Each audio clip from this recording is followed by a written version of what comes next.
Hi అండి, welcome to home food channel. అందరికీ నమస్కారం. ఈరోజు పైనాపిల్ రవ కేసరి ఎలా చేసుకోవాలో చూపిందాను రండి. ఎప్పుడైనా కిట్టి పార్టీస్, చిన్న చిన్న పార్టీస్లోకి చాలామంది వెరైటీస్ పట్టుకెళ్తారు కదా. ఒక్కసారి పైనాపిల్ రవ కేసరి కూడా మీ పార్టీలోకి పట్టుకెళ్ళండి. ఇలా ట్రై చేసి చాలా బాగుందంటారు. ఫస్ట్ స్టవ్ వెలిగించుకుని బాండి పెట్టుకుని నెయ్యి వేసుకుని డ్రై ఫ్రూట్స్ బాగా గోల్డెన్ కలర్ వచ్చేదాకా బాగా వేయించుకున్న తర్వాత అదే బండిలో రవ కేసరి వేసుకుని హాఫ్ కప్పు పచ్చివాసన లేకుండా బాగా వేయించుకోవాలండి. పైనాపిల్ నేను ముగ్గిని తీసుకున్నాను, అందులో వేసేసుకుని చిన్న చిన్న పీసెస్ కట్ చేసుకుని బండిలో వేసుకుని అందులో వాటర్ వేసుకుని బాగా మెత్తగా ఉడికించుకోవాలి. హాఫ్ కప్పు నేను పంచదార వేసుకుంటున్నాను. మీకు హెల్తీగా కావాలి, స్వీట్ ఎక్కువ కావాలంటే పంచదార ఎక్కువ వేసుకోవచ్చు, హెల్తీగా కావాలంటే బెల్లం కూడా వేసుకోవచ్చు.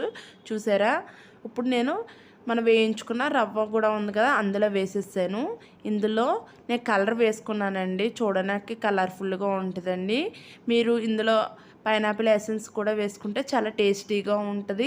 ఇందులో డ్రై ఫ్రూట్స్ వేసేసుకుని హాఫ్ స్పూన్ ఇలాచీ పౌడర్ వేసుకుని 2 స్పూన్స్ నెయ్యి వేసుకుంటే ఎంతో రుచికరమైన పైనాపిల్ రవ కేసరి రెడీ అండి. స్కూల్ నుంచి వచ్చిన పిల్లలకు కూడా పెడితే ఇష్టంగా తింటారు. మీ ఇంట్లో ఒకసారి ట్రై చేసి కామెంట్ సెక్షన్లో చెప్పండి. లైక్ చేయండి, షేర్ చేయండి, సబ్స్క్రైబ్ టు హోమ్ ఫుడ్.